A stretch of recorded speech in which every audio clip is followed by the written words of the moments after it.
نماز پڑھنا ایک الگ چیز ہے اور نماز کا قائم کرنا ایک الگ چیز ہے. نماز اپنے وقت مقررہ پر فرض کی گئی ہے، اس کو اس کے وقت پر پڑھنا ہے. اور آج کامیاب مسلمان کی پہچان کیا بتائی ہے؟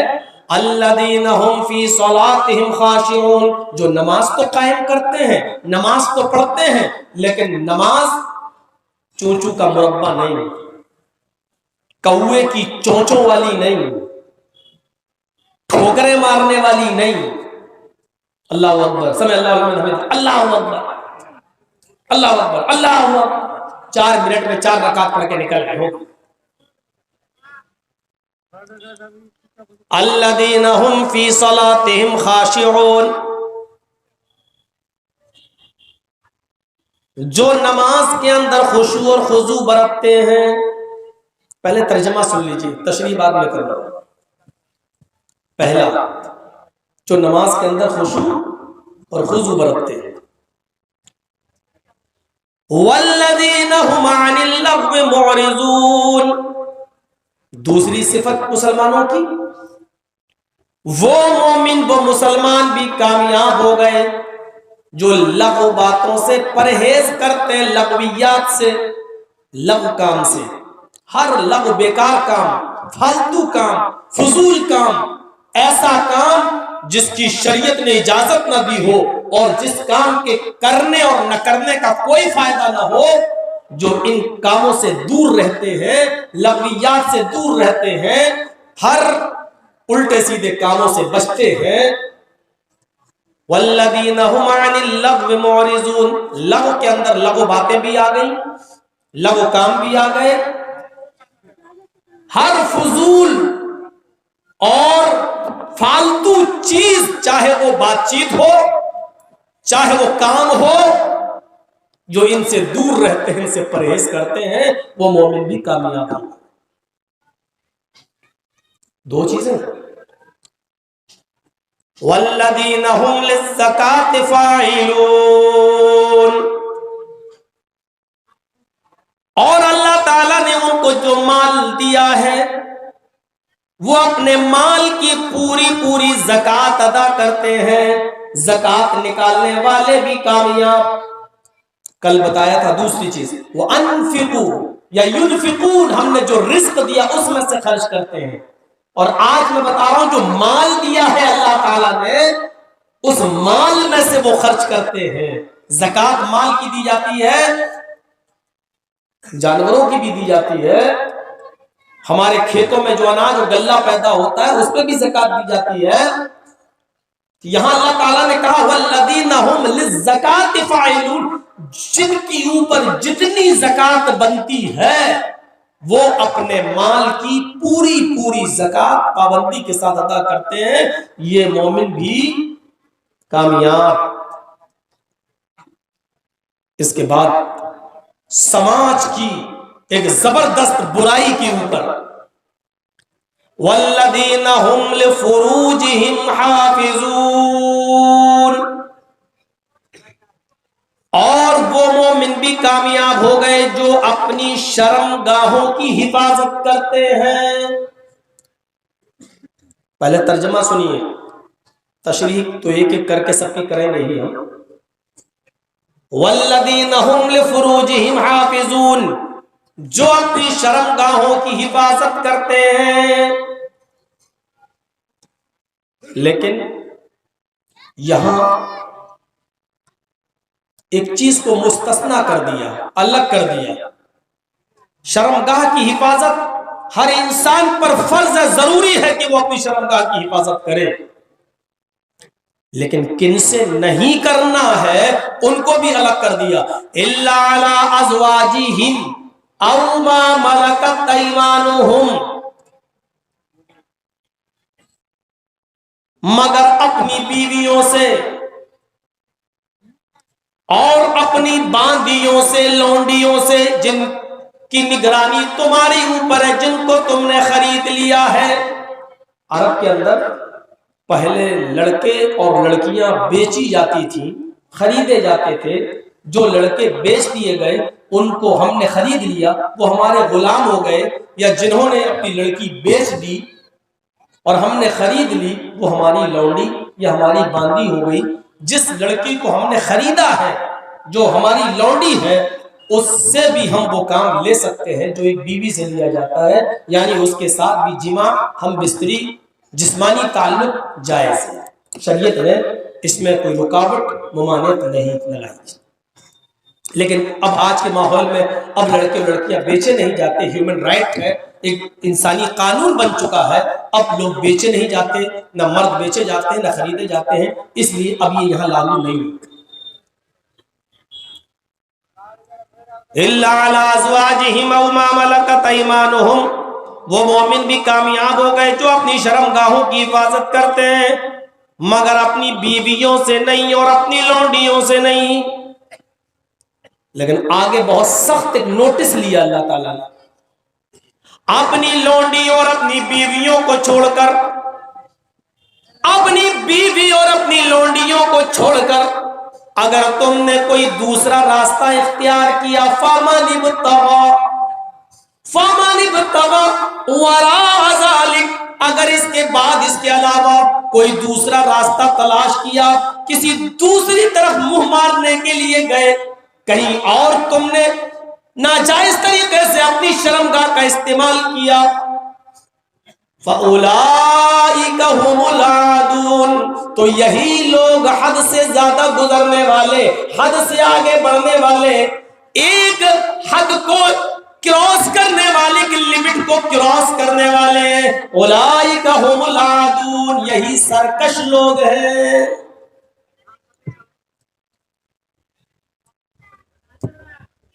اس کے بعد والذین هم لاماناتهم وعہدهم راعون، ہو گیا کیا؟ کسی کا ہے کہ کھو گیا؟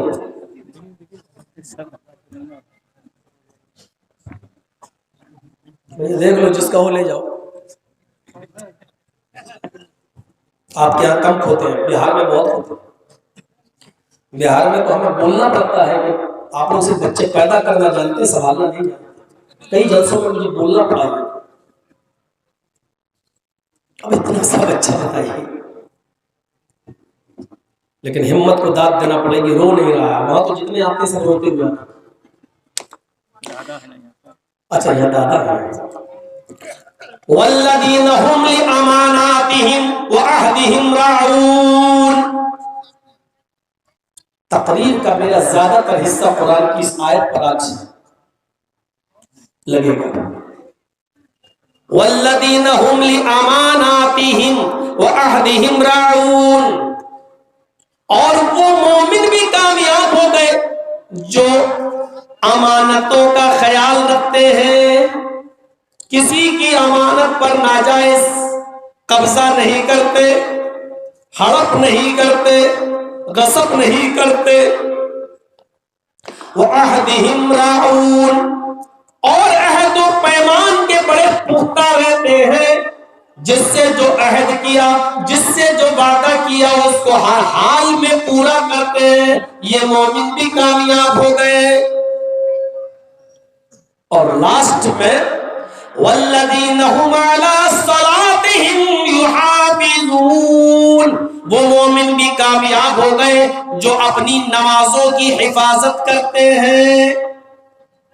ظہر پڑھ کے آئے، عصر پہ دماغ لگائے، عصر پڑھ کے آئے، مغرب کی طرف دماغ لٹکا ہوا ہے، مغرب پڑھ کے آئے، عشاء میں دماغ الجھا ہوا ہے، عشاء پڑھ کے آئے، رات میں بستر پہ سو رہے ہیں، آنکھ کھلتی ہے، بار بار گھڑی دیکھتے ہیں، فجر تو نہیں ہو گئی ہے، ٹائم تو نہیں ہو گیا ہے، فجر کی طرف جن کا نماز میں دماغ لٹکا ہوا ہے، جو اپنی نمازوں کی حفاظت کرتے ہیں، یہ مومن بھی کامیاب ہو گئے۔ اللہ تعالیٰ نے ان مومنوں کو کامیابی کی بشارت دی، اور اس کے بعد کیا کہا؟ اولئک هم الوارثون، یہی لوگ مالک ہے، یہی لوگ وارث ہیں۔ وارث کس کو کہتے ہیں؟ باپ کے مال میں بیٹا وارث ہے نا، یعنی باپ کے مرنے کے بعد بیٹا بھی اپنے باپ کے کچھ حصے کا مالک ہے۔ وارث مطلب مالک۔ اولئک هم الوارثون، یہی لوگ وارث ہیں، یہی لوگ مالک ہیں. کس کے وارث ہیں؟ الذین یرثون الفردوس، اللہ تعالیٰ نے ان کو جنت الفردوس کا وارث بنایا ہے. اللہ نے ان کو جنت الفردوس کا وارث بنایا ہے. ہم فیہا خالدون، اتنا کام کرنے والے جو ہم نے بتائے ہیں، اتنا کام کرنے والے جنت کے وارث ہیں، جنت میں داخل کر دیے جائیں گے. ہم فیہا خالدون، اس میں سے کبھی نکالے نہیں جائیں گے، ہمیشہ ہمیشہ کے لیے جنت میں رہیں گے. بظاہر زیادہ چیزیں نہیں ہیں، لیکن ان کی تشریح میں جب ہم جائیں گے، گھسیں گے، تب ہمیں پتا چلے گا کہ اصل چیز ہے کیا. نماز پڑھنے والے تو نماز پڑھتے اور آ جاتے ہیں، لیکن نماز میں پہلی چیز بتائی گئی ہے قد افلح المؤمنون، وہ مومن کامیاب. کون؟ الذین هم فی صلاتهم خاشعون، جو اپنی نمازوں میں خشوع اور خضوع برتتے ہیں. آپ پڑھیے صحابہ کی تاریخ، تابعین کی تاریخ، تبع تابعین کی تاریخ. نماز پڑھتے تھے تو ایسا لگتا تھا جیسے ان کے سروں پر کوے بیٹھے ہوئے، ہلتے ہی نہیں تھے، کچھ نہیں. ہم اپنی نمازوں کا بھی جائزہ لیں. تذکرۃ الحفاظ میں علامہ شمس الدین ذہبی نے ایک تابعی کا واقعہ نقل کیا ہے کہ نماز کے پابند، لیکن پیر ان کا سڑ گیا، خراب ہو گیا. میڈیکل سائنس اتنی ترقی نہیں کی ہوئی تھی اس زمانے میں. حکیموں نے مشورہ دیا کہ تمہارا پیر کاٹا جائے. انہوں نے کہا، حکیم نے، بہت تکلیف ہوگی، درد ہوگا. اس زمانے میں محذر اشیاء کا وجود عمل میں نہیں آیا تھا. محذر اشیاء جانتے ہیں؟ نشہ آور انجیکشن سن کر دیا جاتا ہے، انجیکشن دے کے بے ہوش، آپریشن کر دو، پیر کاٹ دو، کسی کو پتہ نہیں. اس زمانے میں میڈیکل سائنس اتنی ترقی نہیں کی تھی. تمہارا پیر کاٹا جائے گا اور حالت ہوش میں کاٹا جائے گا. آئیڈیا لگا سکتے ہیں کتنی تکلیف ہو. یہ بزرگ تابعی کہتے ہیں یہ تو بڑے تکلیف کی بات ہے حکیم صاحب کہ ہاں سمجھ لیں. اس بزرگ تابعی نے کہا ٹھیک ہے، پھر تم اپنا کام شروع کر دینا، لیکن میری ایک شرط ہے کہ تم اپنا کام اس وقت شروع کرنا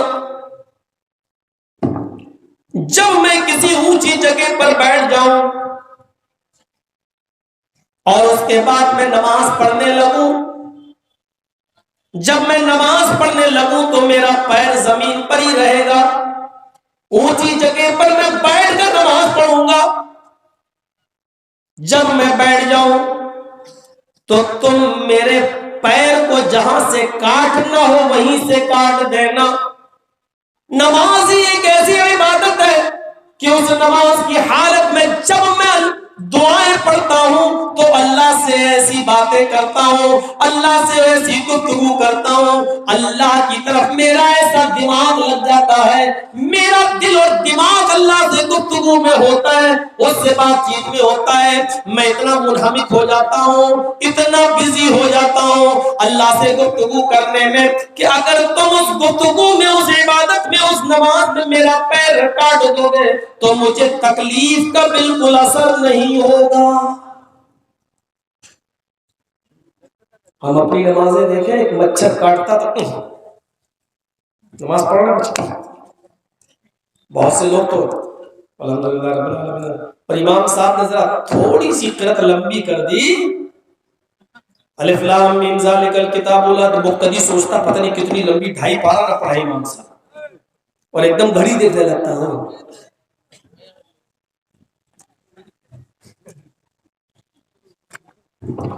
یہ سب ہماری نمازوں کا حال ہے. جائزہ لیجیے.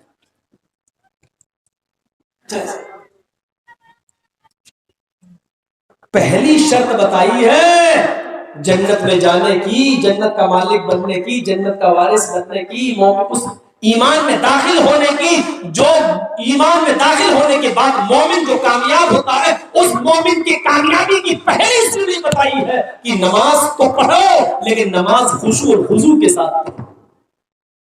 ایسی نمازیں نہیں. اللہ اکبر. پیچھے سے کوئی آدمی آیا، زور سے سلام کرا، امام صاحب بھول گئے کیا پڑھ رہے ہیں، اور بعد میں امام صاحب تقریر کریں گے کس نے سلام کیا. تمہیں معلوم نہیں نماز کی حالت میں سلام نہیں کرنا چاہیے.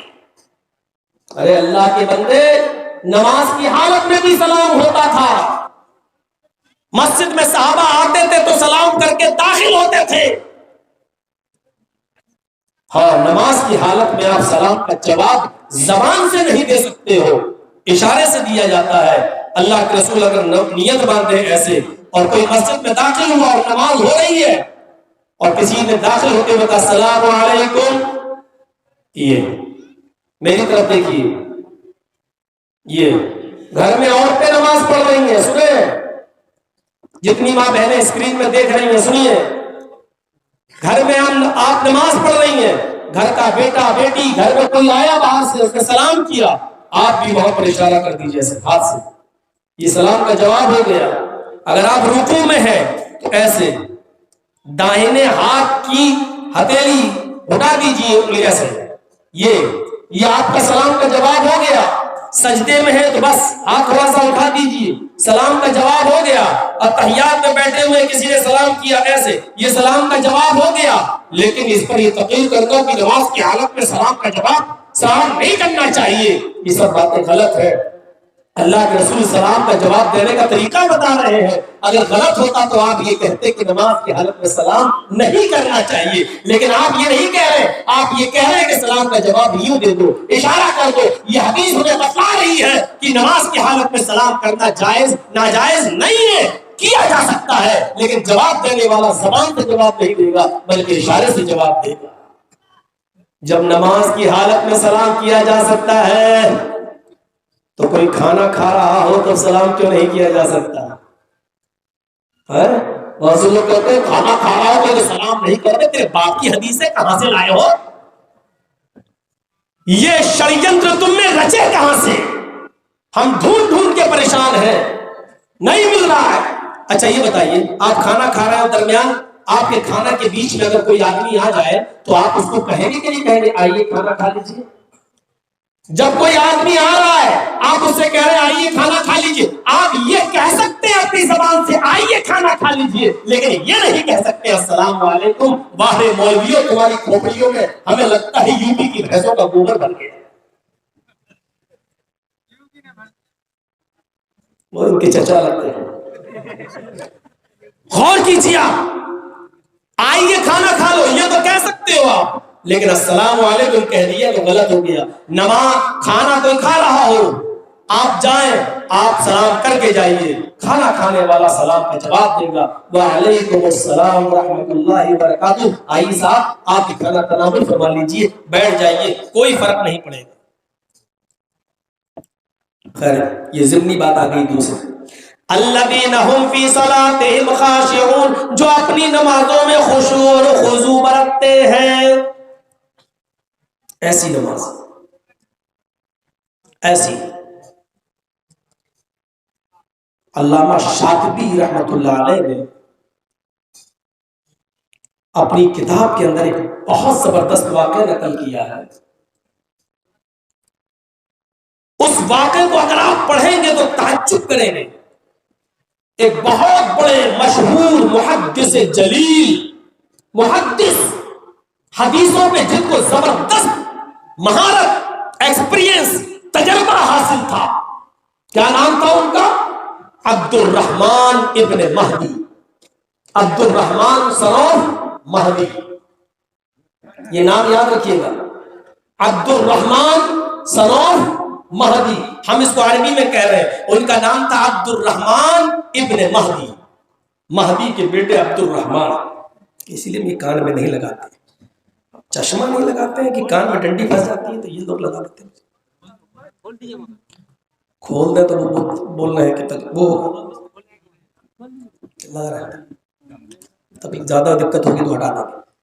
تو سنیے، علامہ محدث جلیل عبد الرحمان ابن مہدی ایک مرتبہ مسجد کے اندر مدینے کے اندر داخل ہوئے۔ میں تھوڑی سی اسپیڈ ابھی نارمل رکھ رہا ہوں تاکہ آپ کو سمجھا سکوں۔ مدینے کے اندر داخل ہوئے، پھر یاد رکھیے گا، بہت غور سے سنیے گا، بہت بڑے محدث ہیں، نام کیا ہے؟ عبد الرحمان ابن مہدی، پڑھے لکھے ہیں، محدث ہیں، مدینے کے اندر داخل ہوئے، اور داخل جب ہوئے تو آذان کا وقت تھا، حی علی الصلاۃ حی علی الفلاح کی آوازیں آ رہی تھیں۔ عبد الرحمان ابن مہدی مسجد نبوی کے اندر داخل ہو گئے، اور مسجد نبوی کے اندر امامت کون کر رہا ہے؟ نماز کون پڑھاتے ہیں؟ مسجد نبوی کے امام کون ہیں؟ اس علاقے کے سب سے بڑے عالم، امام وقت، اس زمانے کے سب سے بڑے عالم، کیا نام ہے؟ امام مالک رحمت اللہ علیہ۔ اب مسجد میں جب داخل ہوئے تو یہ سنت پڑھنے لگے۔ سنت پڑھنے کے بعد جب جماعت کھڑی ہوئی تو عبد الرحمان ابن مہدی جماعت میں شامل ہو گئے، لیکن ان کے کاندھے کے اوپر ایک چادر رکھی ہوئی تھی۔ سفر میں لوگ لے لیتے ہیں، کوئی گمچھا، کوئی چادر جا رہا ہے، تو چادر ان کے کاندھے پہ رکھی ہوئی تھی۔ اب انہوں نے سوچا کہ یہ نماز پڑھیں گے تو چادر بھی، ہم رکوع میں جائیں گے تو یہ لٹکے گی، کہیں گرے گی، تو انہوں نے کاندھے سے وہ چادر اتاری، کاندھے سے چادر اتاری اور اس کو اپنے سامنے رکھ لیا۔ بس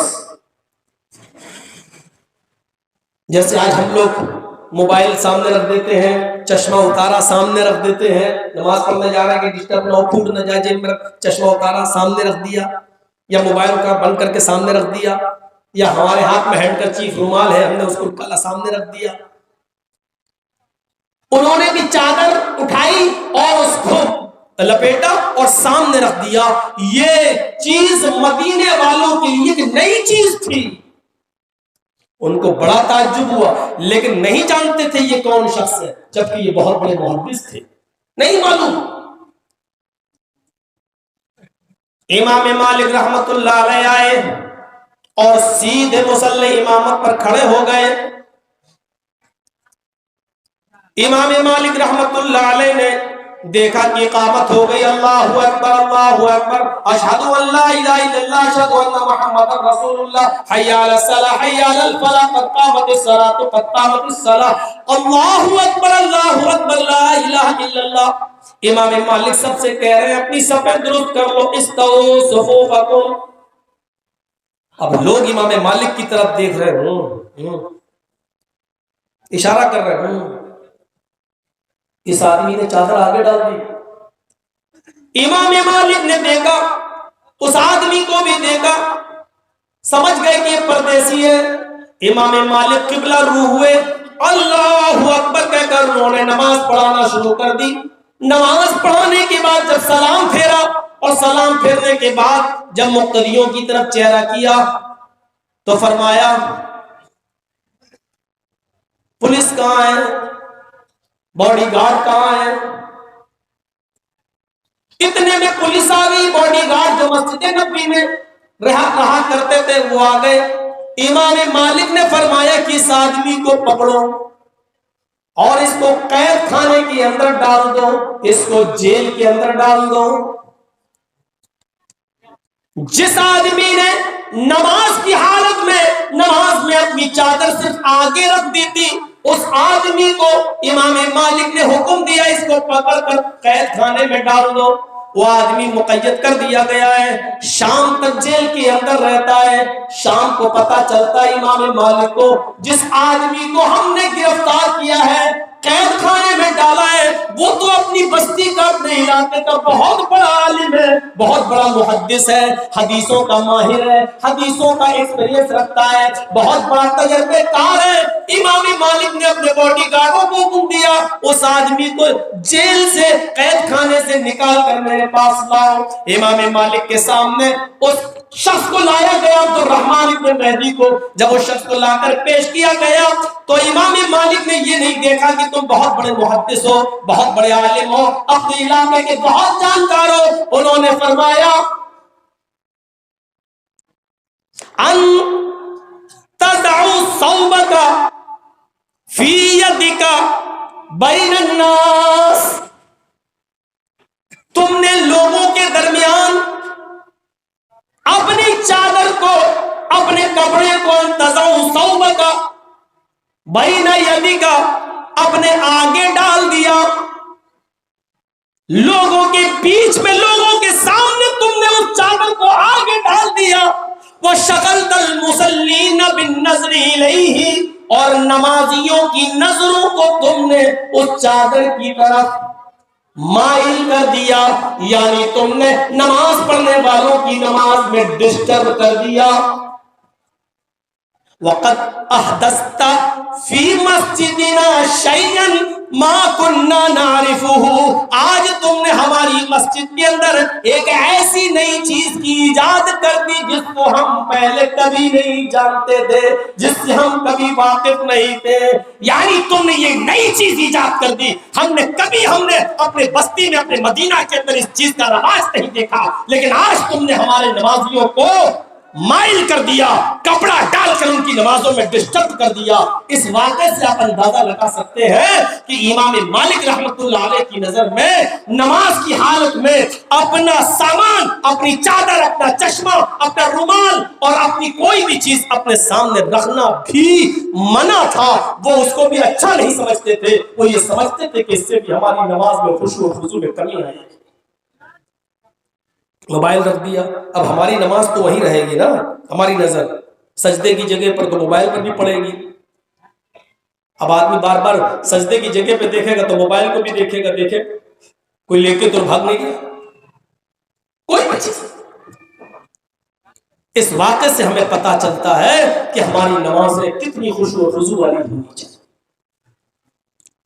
پورا پیر کاٹ دیا جاتا تھا اور تکلیف کا احساس نہیں ہوتا تھا. پیر کٹ گیا, تکلیف کا احساس نہیں ہوا نماز کی حالت میں. جنت میں جانے والے مومنین کی لسٹ میں یہ پہلا زینہ ہے. جو مومن کامیاب ہے ان کی کامیابی کی پہلی سیڑھی یہ بتائی گئی ہے, الذین هم فی صلاتہم خاشعون, جو اپنی نمازوں میں خشوع اور خضوع برتتے ہیں. کیسے نہیں, بہت سے لوگ ادھر ادھر بھی دیکھ لیتے ہیں. ہم نے شاید کبھی سنایا تھا واقعہ, یاد ہوگا آپ کو, اس جگہ سنایا یا کہاں سنایا. بہت سے لوگوں کو تو اپنی بھولی ہوئی چیزیں دو ہی جگہ یاد آتی ہیں, یا تو نماز میں یا لیٹرین میں. جو چیز بھولی ہوئی ہو لیٹرین میں یاد آ جاتی ہے, ہاں, یا نماز میں. اور ایک شخص تو اپنے امام سے بحث کر رہا تھا. امام صاحب نے جب نماز پڑھائی, 4 رکعت پڑھا کے سلام پھیرا, تو ایک ہی مقتدی تھا, وہ کھڑا ہو کے کہنے لگا, امام صاحب آپ نے تو 3 ہی رکعت پڑھائی. امام صاحب کہتے نہیں صاحب میں نے تو 4 پڑھائی. کہنا 3 پڑھائی. امام صاحب نے کہا ہو سکتا غلطی ہو گئی ہو. دوسرے نمازیوں سے پوچھا, سارے نمازی کہنے لگے نہیں 4 ہی پڑھائی. تو کہا سب تو کہہ رہے 4 پڑھائی, تو کہہ رہا 3 پڑھائی. بولا سب ایک طرف, ہم اکیلے, میری بات صحیح ہے. امام صاحب نے کہا تیری بات کیسے صحیح ہے, اتنے لوگوں کی مانو یا میری؟ بولا میری مانو, میں صحیح بول رہا ہوں. کہا اچھا تو کیسے صحیح بول رہا ہے؟ کہتا کہ دیکھیے امام صاحب, میری 4 دکانیں ہیں, اور آپ جب نماز پڑھاتے ہیں تو میں ہر ایک رکعت میں اپنی ایک دکان کا حساب جوڑ لیتا ہوں. آپ کی 4 رکعت میں 4 دکانوں کا حساب جوڑ لیتا تھا, آج 3 ہی کا جوڑ پایا, اس لیے میں کہہ رہا ہوں 3 ہی پڑھائیں گے, آپ نے 4 نہیں پڑھائے. یہ دلیل ہے. یہ واقعہ چاہے جھوٹا ہو, فرضی ہو, لیکن اس میں حقیقت نظر آتی ہے کہ آج ہماری نمازیں بالکل اسی طریقے کی ہیں. ہماری نمازوں کا حال یہی ہے. اور ذرا اپنے بھائیوں کی نمازوں کا جائزہ لے لو. کبھی کبھی پھنس جاتا ہوں مسجدوں میں, نہیں ملتا موقع, نماز پڑھنے کا موقع ملا تو ہم رکوع سے اٹھ نہیں پائے, وہ سجدے میں گھس گیا. ہم ابھی پڑھ نہیں پا رہے ربنا ولک الحمد حمدا کثیرا طیبا مبارکا فی, یہ پڑھنے کے بعد جب تک سجدے میں جا رہے ہیں اس کا پہلا سجدہ ہو گیا, اور جب تک پہلا سجدہ کر کے اٹھ رہے ہیں پڑھ نہیں پائے اللہم اغفر لی وارحمنی واہدنی وعافنی وارزقنی, تب تک اس نے دوسرا سجدہ ٹھوک دیا. وہاں تو سمجھوتا کرو آپ اور دعاؤں کو چھپاؤ, آدھی آدھی دعائیں پڑھو, رکعتوں کی تعداد بڑھا لو لیکن دعائیں گھٹا لو. یہ حال ہے. تو پہلی چیز الذین هم فی صلاتهم خاشعون, جو اپنی نمازوں میں خشوع اور خضوع برتتے ہیں. خشوع اور خضوع والی نماز چاہیے جنت کا وارث بننے کے لیے اور کامیاب مومن بننے کے لیے. پہلی چیز ہو گئی. آئیے دوسری چیز پر, والذین هم عن اللغو معرضون, جو لغویات سے دور رہتے ہیں. لغویات میں جھوٹ, غیبت, چغلی, زبان سے ایسی باتیں کہنا جس سے کسی دوسرے مسلمان کو تکلیف ہو, لغویات کے اندر یہ چیز بھی شامل ہے. اور لغویات کے اندر وہ کام بھی شامل ہے جس سے ہمیں کوئی بینیفٹ ہو, کوئی فائدہ نہ ہو اور ہمارا وقت برباد ہو رہا ہو. مثلا کیرم بورڈ کھیل رہے ہیں, کوئی فائدہ نہیں ہے, ہمارا وقت برباد ہو رہا ہے. اس سے نہ ہماری تندرستی میں اضافہ ہو رہا ہے, نہ ہمارے گھر میں ہماری بچوں کی اصلاح ہو رہی ہے, صرف وقت کا کی بربادی ہے. اس لیے لغو کاموں میں کیرم بورڈ بھی آتا ہے, لغو کاموں میں ہمارا کرکٹ کا کھیلنا بھی آتا ہے, لغو کاموں کے اندر ہمارا پتنگ اڑانا بھی آتا ہے, لغو کام کے اندر میرے بھائیوں شرط لگا کر میچ کھیلنا بھی لغو کاموں کے اندر آتا ہے. لغو کام کے اندر شطرنج کھیلنا بھی آتا ہے, اور شطرنج تو اتنا بڑا گناہ ہے. چوسر کھیلنا, شطرنج کھیلنا, زمین پر رکھ کر گٹی کو ادھر ادھر رکھ کر, کہتے ہیں یہ بادشاہ ہے, اس نے ایک گوڑی ماری اور اس نے پھلاں کو پرست کر دیا, پھلاں کو, یہ رانی مر گئی, راجا مر گیا, پتہ نہیں کیا کیا ہوتا ہے اس کے اندر. یہ شطرنج کا کھیل تو اتنا گندا ہے کہ نبی اکرم نے اس کھیل کے بارے میں فرمایا کہ جس نے شطرنج کھیلا اس نے سور کے خون میں اپنے ہاتھ کو ڈالا, اس نے سور کے خون میں اپنے ہاتھ کو ڈبویا.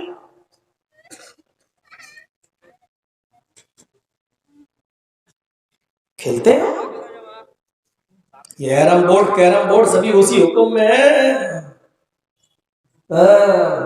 کوئی ایک چیز بیان کر دی جائے تو نتیجہ اسی سے نکالا جائے گا, اور اس کے باوجود یہ سب سنتے ہیں, اور سننے کے باوجود بھی آپ چلے جائیے بلیا ڈانگا بورڈ سے موزم پور تک, تو راستے میں کتنے بڑے بڑے کیرم بورڈ, مطلب پورا کمرہ گھیرے پڑے ہیں, اور دیکھ رہے ہیں مولانا جی السلام علیکم, السلام علیکم, سلام بھی ہو رہا ہے, کیرم بورڈ بھی کھیلا جا رہا ہے.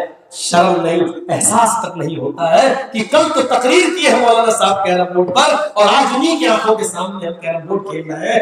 حیا, شرم جب کسی انسان کے جسم سے نکال لی جائے تو پھر اس کو پرواہ نہیں ہوتی کہ وہ کیا کر رہا ہے, اس کو کسی چیز کی کوئی پرواہ نہیں ہوتی ہے. اس لیے فرمایا شرم و حیا باقی رکھی جائے, کیونکہ اگر شرم و حیا نکل گئی تو انسان اپنی ماں, اپنی بہن اور اپنی بیٹی کے ساتھ بھی زنا کر بیٹھے گا.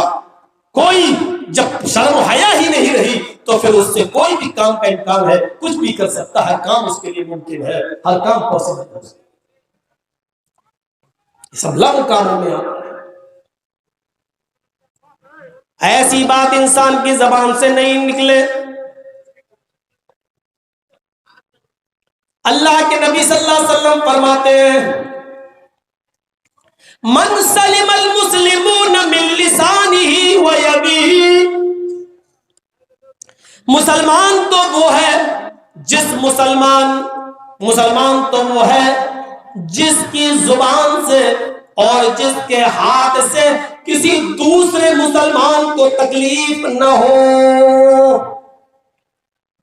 جان بوجھ کر تکلیف دے رہے ہو تو سمجھ لو کہ آپ لغو کام کر رہے ہو. سمجھ لو کہ آپ ایک بیکار کام کر رہے ہو، جھوٹ بول رہے ہو، تو یہ ایک لغو بات ہے۔ فرمایا جب ایک مومن بندہ، ایک مسلمان اسلام کی حالت میں جب وہ جھوٹ بولتا ہے تو اس کے جھوٹ کی بدبو سے فرشتہ جو اس کے قریب ہوتا ہے وہ اتنی گھن کھاتا ہے کہ اس کے منہ کی بدبو سے 1 میل دور بھاگ جاتا ہے۔ یہ لغو بات ہے۔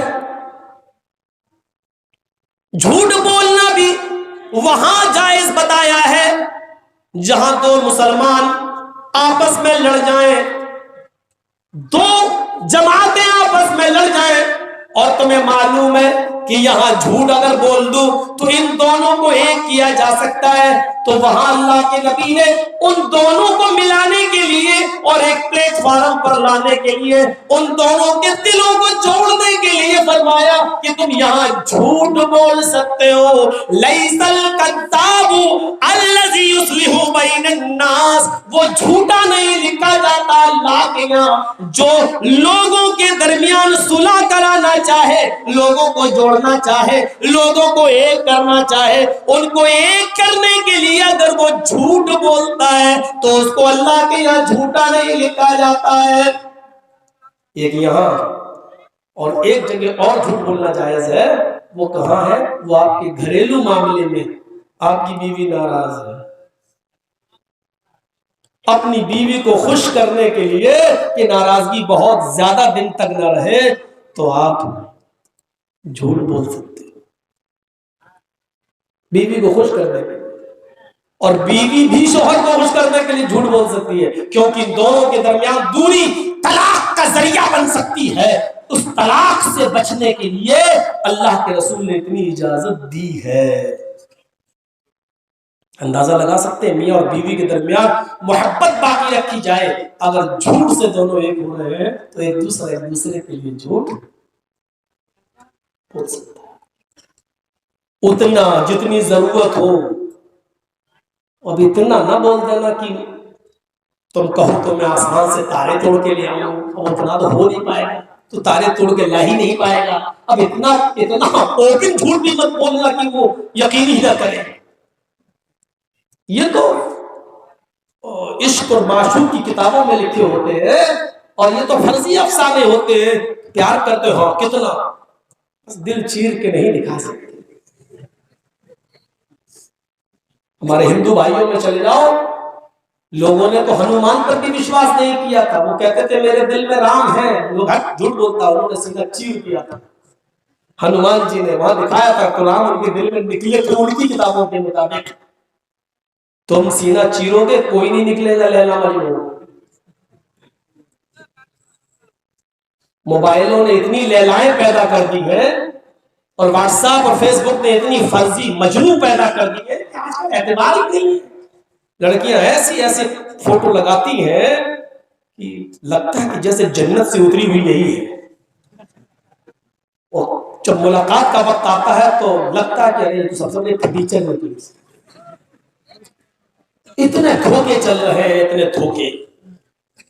لاغو کاموں میں یہ بھی شامل ہے، کسی سے ہم جھوٹ نہ بولیں، کسی کو تکلیف نہ دیں۔ لاغو کام کے اندر یہ بھی شامل ہے کہ ہر فالتو کام ہم کر رہے ہیں جس سے کوئی فائدہ نہیں ہے۔ اللہ تعالیٰ نے مومن کے فلاح و کامیابی کا دوسرا زینہ یہ بتایا ہے کہ وہ لغو کاموں سے دور رہے اور لغو باتوں سے دور رہے۔ والذین هم عن اللغو معرضون، جو لغو باتوں سے اور لغو کاموں سے اعراض کرتے ہیں، دور رہتے ہیں، بلکہ بیکار لوگوں سے بھی دور رہنا چاہیے۔ لغو کام نہیں، فالتو آدمی ہے، چائے کی دکان پہ بیٹھے ہیں، مولانا صاحب گزر رہے ہیں، مولانا صاحب آ رہے ہیں چائے کی دکان پہ، کوئی کام تو ہے؟ بیٹھے مولانا صاحب، مولانا صاحب ان کے باپ کے نوکر ہیں، چلے جی آئیے چائے پی لیجیے۔ مولانا صاحب سوچ رہے ہیں نہیں پیئیں گے تو بھی کہے گا بڑا گھمنڈی ہے، دیکھو بیٹھتا، ہم تو اتنے پیار سے کہہ رہے ہیں، بیچارے بیٹھ گئے، گلائیے چائے۔ مولانا صاحب ایک مسئلہ بتا دو، یہ دیکھیے اب مسئلہ پوچھ رہا ہے۔ مسئلہ پوچھنا نہیں تھا. اگر قرآن و حدیث کا علم حاصل کرنا ہوتا تو مولانا کے پاس جاتا, ان کے روم پہ جاتا, ان کے کمرے پہ جاتا, اجازت لیتا, پہلے موبائل پر ٹائم لیتا, فون کرتا, یا گھر والے سے اجازت لے کر گھر کے اندر جاتا, یا مولانا صاحب جب مسجد میں تھے نماز پڑھنے تب ان سے پوچھ لیتا. لیکن اس کو مسئلہ پوچھنا نہیں, مولانا کو دیکھ کر مسئلہ یاد آ گیا ہے. یہاں پر مولانا کا قرآن و حدیث کی روشنی میں اگر دیکھا جائے, کتاب و حکمت کی روشنی میں دیکھا جائے, تو مولانا کو مسئلہ بتانا جائز نہیں ہے, مجبوری ہے, بتانا پڑتا ہے. نہیں بتائیں گے دین کا مسئلہ نہیں بتا رہا. ارے کتنا کمینہ مولوی ہے, ارے ہم دین کا مسئلہ پوچھ رہے ہیں, ہم سے زیادہ دین تو آپ ہی جانتے ہیں. امام بخاری رحمت اللہ, دلی والے امام بخاری کی بات نہیں کر رہا ہوں, امام بخاری جنہوں نے بخاری شریف کی حدیث لکھی 16 سال کے اندر, 7,000 حدیثیں جنہوں نے درج کی. امام بخاری سے اس وقت کا بادشاہ کہتا تھا, امام بخاری سے مولانا علامہ ہمارے بچے کو پڑھانے لگیے, قرآن پڑھائیے, حدیث پڑھائیے. اور انہوں نے کہا ٹھیک ہے پڑھاتا ہوں. ایک ہفتے کے بعد جب بادشاہ سے آمنا سامنا ہوا امام بخاری کا, تو بادشاہ نے کہا آپ نے تو کہا تھا میں آپ کے بچے کو پڑھا دوں گا, آپ آئے نہیں. امام بخاری نے کہا آپ کا بچہ میرے گھر آیا ہی نہیں. بات دیکھ رہے ہیں, بادشاہ نے کہا میرا بچہ آپ کے گھر آئے گا, آپ کی جھونپڑی میں پڑے گا, آپ کو میرے محل میں آنا ہے اور میرے بچے کو میرے محل میں پڑھانا ہے. امام بخاری رحمت اللہ علیہ نے فرمایا بادشاہ سلامت, آپ کا یہ حکم میرے جوتوں کے بوٹ کے تلوے کے نیچے نہیں مانتا. کیا کہہ رہے ہو؟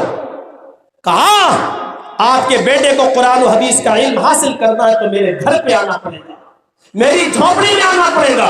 اور جھونپڑی میں نہیں, میں جس ٹاٹ پر بیٹھتا ہوں اور میرے پاس محلے کے غریب بچے جس چٹائی پر بیٹھ کر قرآن و حدیث کا علم حاصل کرتے ہیں, آپ کے بچے کو بھی اسی چٹائی پر بیٹھ کر علم حاصل کرنا ہوگا. پیاسا کنویں کے پاس آتا ہے, کنواں پیاسے کے پاس نہیں جاتا ہے. ہمیں ضرورت ہوگی تو ہم آپ کے گھر آئیں گے, ہمیں ضرورت نہیں ہے آپ کے درہم و دینار کی, آپ کے روپیوں کی اور پیسوں کی. آپ کے بچے کو اگر علم کی ضرورت ہے تو آپ ہمارے گھر بھیجیے. امام بخاری رحمت اللہ علیہ کو شہر سے نکال دیا گیا, ملک بدل کر دیا گیا. انہوں نے شہر چھوڑنا گوارا کر لیا, اپنا ملک چھوڑنا گوارا کر لیا, لیکن علم کی توہین نہیں کی, علم کی توہین نہیں کی. اپنے آپ کو بدلو. ہوٹلوں پہ بیٹھ کر مولویوں سے مسئلے پوچھو گے؟ اتنی جرأت, اتنی ہمت.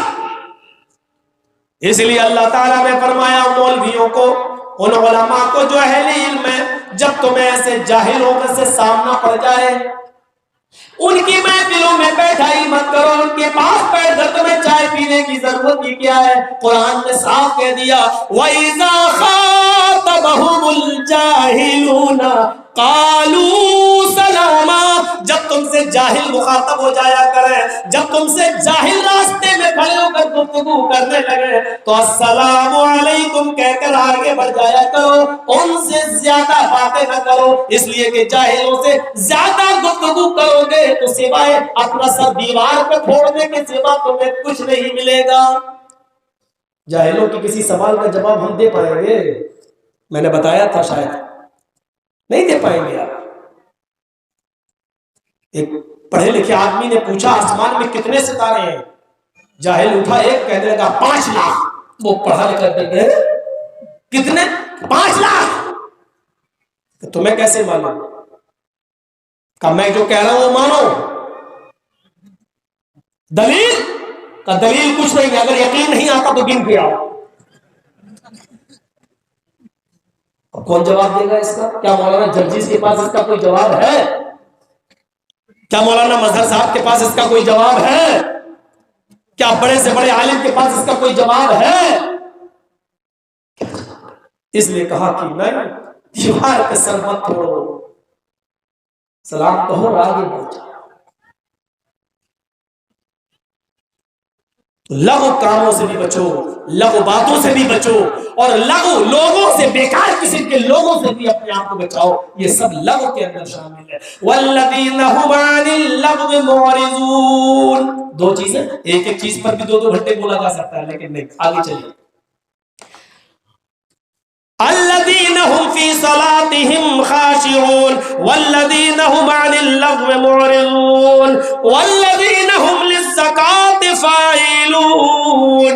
تیسری چیز، یہ مومن، یہ تیسرا زینہ ہے ان مومنوں کی کامیابی کا جو مومن بننا چاہتے ہیں اور ایمان کے اندر پورے کے پورے داخل ہونا چاہتے ہیں اور جنت کے وارث بننا چاہتے ہیں، کیا ہے؟ جو اپنی زکات کی پوری پوری ادائیگی کرتے ہیں۔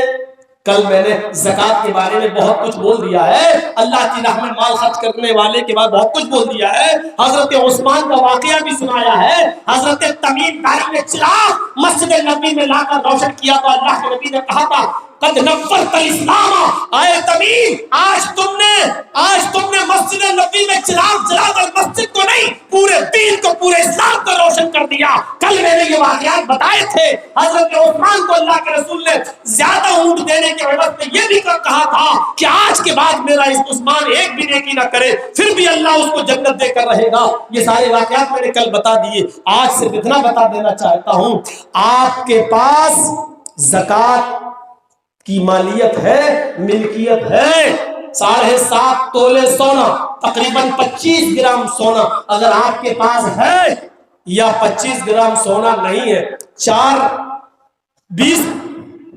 10 گرام سونا ہے، لیکن 15 گرام سونے کی ملکیت پیسہ آپ کے پاس ہے، اور پیسہ اور سونا دونوں چیزیں ملا کر اگر 25 گرام سونا یا 52 تولہ چاندی کے برابر اگر آپ کے پاس پیسہ ہے اور اس پر 1 سال گزر چکی ہے تو آپ کے اوپر زکات فرض ہے۔ 100 روپے میں 2.5 روپیہ، 40 روپے میں 1 روپیہ، 1000 میں 25 روپیہ آپ کے پاس زکات کی مالیت ہے، اور آپ نے حساب کتاب جوڑا، آپ کے 5000 روپے زکات کے نکل رہے ہیں۔ غور سے سنیے گا، 5000 روپے زکات کے نکل رہے ہیں، آپ نے 4900 روپے زکات میں نکال دیے ہیں، صرف 100 روپے نہیں دیے، آپ کی پوری زکات بیکار۔ حساب کتاب سمجھ رہے ہیں؟ بڑی بڑی کوٹھیوں والوں سنو، امیروں سنو، زمین و جائیداد اور بلڈنگوں کے مالکوں سنو، غریبوں کا حق مار کر اپنی بلڈنگوں میں پیسہ لگانے والے، غریبوں کا خون چوسنے والے سرداروں سنو، 4-5 ہزار زکات نکل رہی ہے تمہاری اور 4900 دے دیا، صرف 100 نہیں دیا، بہت دے چکے، 4900 نہیں، 4999 دے دیا، 1 روپیہ چھوڑ دیا، بہت دے چکے، نہیں دیں گے۔ جانتے ہو یہ 1 روپیہ بھی جو آپ نے روک لیا اور جان پوچھ کر آپ نے نہیں دیا، اس کا عذاب کیا ہے؟ حضرت ابو بکر صدیق رضی اللہ تعالیٰ عنہ اس واقعے سے اندازہ لگاؤ، اللہ کے نبی جب زندہ تھے تو وہ صحابی 40 بکریوں پر 1 بکری زکات دیا کرتے تھے۔ اللہ کے نبی صلی اللہ علیہ وسلم جب ان کے دروازے پہ جاتے تھے تو وہ 1 بکری کھول دیا کرتے تھے اور اس کی رسی اللہ کے نبی صلی اللہ علیہ وسلم کے ہاتھ میں دے دیا کرتے تھے کہ لیجئے ہماری زکات یہ بنتی، آپ لے جائیے۔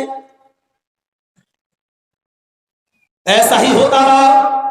اللہ کے نبی جب اس دنیا سے رخصت ہو گیا، آپ کا انتقال ہو گیا، آپ اللہ کے پاس چلے گئے تو ابو بکر صدیق خلیفہ بنائے گئے۔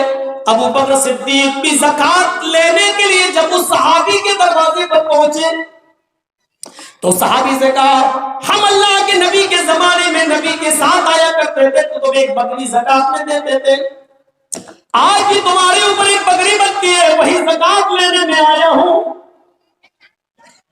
وہ صحابی نے کہا بالکل ٹھیک ہے، میں انکار نہیں کر رہا ہوں، اللہ کے نبی کو بکری دیا کرتا تھا، میں آپ کو بھی بکری دوں گا۔ اس صحابی نے بکری کھولی اور لا کر اس کا کان پکڑ کر کھینچ کر لائے اور کہا اے ابو بکر صدیق یہ بکری میں تمہیں دے رہا ہوں، لے لو۔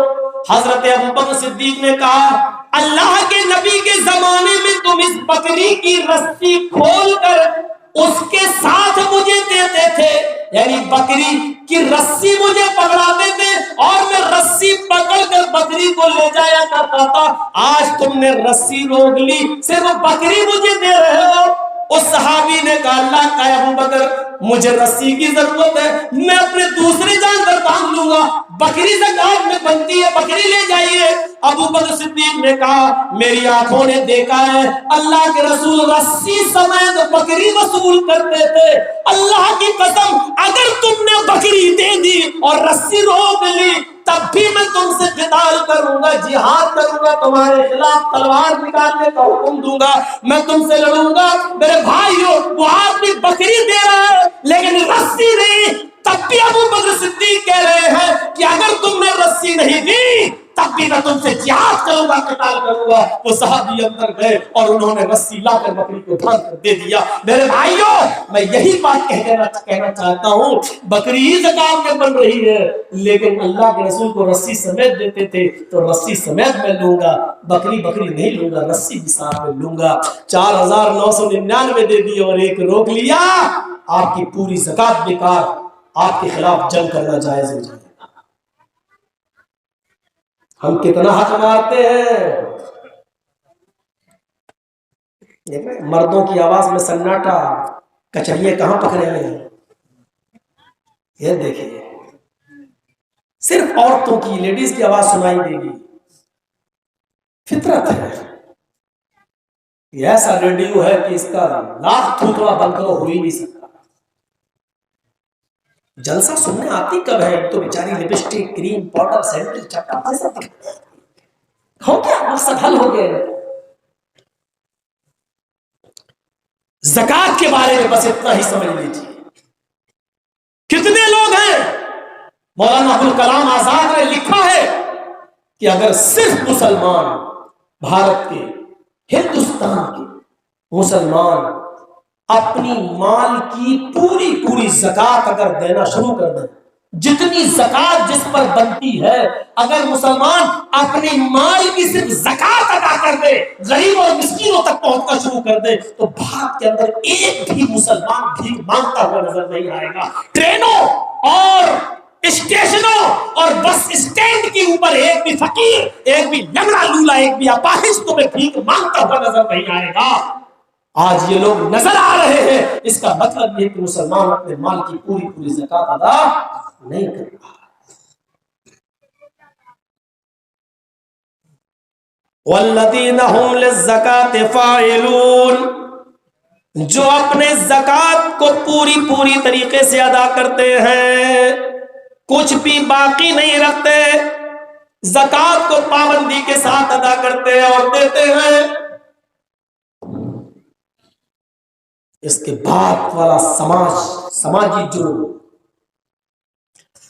والذین هم لفروجہم حافظون،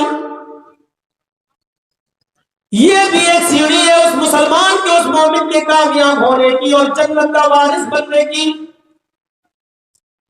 کہ جو اپنی شرمگاہوں کی حفاظت کرتے ہیں۔ شرمگاہ کی حفاظت کے دو معنی ہیں، ایک معنی تو یہ ہے کہ کپڑے ڈھنگ کے پہنے جائیں، ستر نہ کھلا، ناف سے لے کر یہ جو ٹنڈی ہوتی ہے، نابھی جس کو ہم لوگ بولتے ہیں نابھی، یہاں سے لے کر گھٹنے تک، یہاں تک یہ ستر ہے مرد کا۔ اتنا حصہ نابھی سے لے کر گھٹنے تک، اتنا حصہ ایک مرد سے بھی چھپائے گا، یاد رکھیے گا، اتنا یہاں سے لے کر یہاں تک اتنا حصہ ایک مرد سے بھی چھپائے گا، اور اتنا حصہ ایک عورت سے بھی چھپائے گی۔ لا ينظر الرجل الى عورت الرجل، کوئی مرد کسی مرد کی سطر پر نظر نہ ڈالے، ولا تنظر المرأة الى عورت المرأة، اور کوئی عورت کسی عورت کی سطر پر نظر نہ ڈالے۔ مرد مرد کی سطر نہ دیکھے، عورت عورت کی سطر نہ دیکھے، اتنا نابی سے لے کر گھٹنے تک اتنا حصہ مرد مرد سے چھپائے گا اور اتنا حصہ عورت عورت سے چھپائے گی۔ ہینڈ پائپ پر نہانے والے اور کنووں پہ نہانے والے اور وہ مرد جو تالابوں میں نہاتے ہیں اور ایک سائیڈ میں لیڈیز نہاتی ہیں، نظریں ڈال لیں سماج پر کیا ہو رہا ہے۔ جب مرد مرد کے سامنے اس کے گھٹنے سے اوپر اس کی ران پر نظر نہیں ڈال سکتا، اس کے لیے جائز نہیں ہے، تو ایک مرد کے لیے کسی عورت کا ایسا ڈریس جو گھٹنے سے اوپر ہو اس کی ران پر نظر ڈالنا کیسے جائز ہو گیا؟ اور ایک عورت کے سامنے بھی ناف سے لے کر گھٹنے تک کا حصہ نہیں کھول سکتی ہے، ایسی عورتوں کو بھی مس ورلڈ بننے کے لیے اور ٹینس کھیلنے کے لیے ورلڈ کلاس کے فیلڈ میں جا کر اسکرٹ پہن کر کھیلنے کی اجازت کس نے دے دی؟